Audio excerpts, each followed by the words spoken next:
Halloween के समय 2015 के अंत में मैंने अपने दो दोस्तों के साथ एक स्लिप ओवर की मेज़बानी की, जिसमें स्कारलेट और मैं शामिल थे।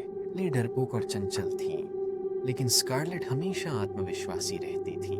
मैं वैसे हम लगभग दोपहर 3 बजे मिले और मेरे पीछे के बगीचे में एक टेंट लगाया। ये काफ़ी अच्छा था और उसमें एक कारपेट और आरामदायक जगह थी।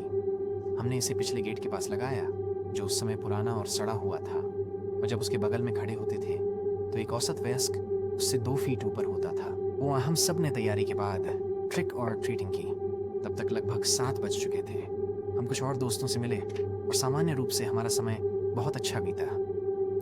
हम लोग रात के 10 बजे के आसपास घर वापस आ गए और ब्रिटिश मौसम दयालु था, इसलिए पूरी शाम सूखी रही और सौभाग्य से पड़ोस भी काफ़ी अच्छा था, इसलिए वह शाम बहुत शांतिपूर्ण थी।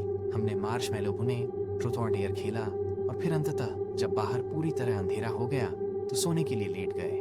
बगीचे की परी लाइट्स ने मुश्किल से कुछ रोशनी डाली, इसलिए इससे हमें ज्यादा परेशानी नहीं हुई। अनायास ही आधी रात को हमें कुछ जगाया। वह पीछे के गेट से आने वाली चरमराती आवाज थी। मेस अपने उनींदे अवस्था से उछल पड़ी। क्या तुम लोगों ने वो सुना?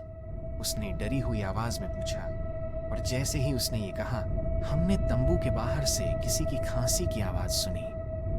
हम पूरी तरह सतर्क हो गए थे। स्कारलेट ने मे का मुंह ढक दिया ताकि वह चिल्लाए नहीं, क्योंकि हम शांत रात को सुन रहे थे।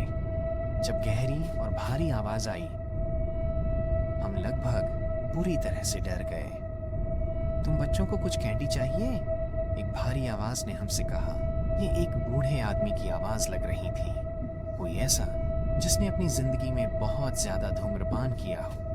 गेट से फिर खड़खड़ाहट आई। चलो, मुझे पता है कि तुम अंदर हो, वह आवाज पुकार रही थी। मे की आंखों में आंसू आ गए और मैं हिल भी नहीं पा रहा था। ऐसा लग रहा था जैसे 13 साल का मैं लकवाग्रस्त हो गया हूँ। स्कारलेट ने मेरी तरफ देखा और सिर हिलाया। उसने अपनी उंगलियां दिखाई और उल्टी गिनती शुरू कर दी।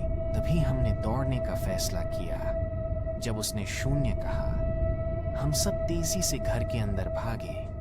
मैं वह दृश्य कभी नहीं भूल सकता। आज जब मैं मुड़ा तो मैंने अपने गेट पर खड़ा उस आदमी को देखा।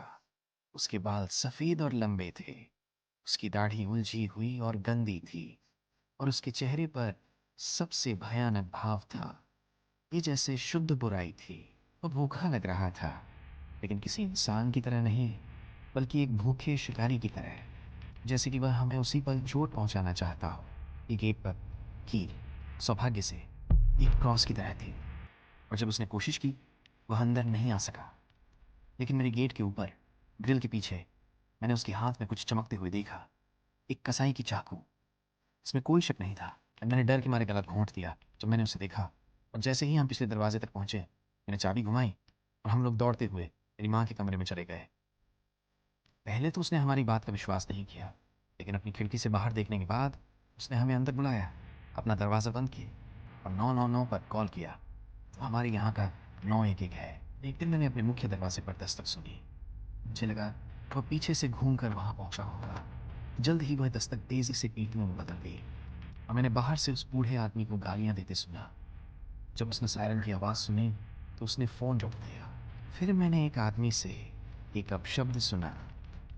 उसके चले जाने से पहले उसके कदमों की आवाज़ दूर होती गई। जब हमने एक पुलिस कार आती सुनी, जैसे उन्होंने उस व्यक्ति को कभी नहीं देखा, इसलिए वे उसे कभी पकड़ नहीं पाए। हमारे सभी बयान देने के बाद भी वे उसे नहीं ढूंढ पाए। इस घटना ने हमारे हैलोवीन को जल्दी ही बर्बाद कर दिया, और उसके बाद हम सभी लिविंग रूम में सोए, या फिर कहें हमने सोने का नाटक किया।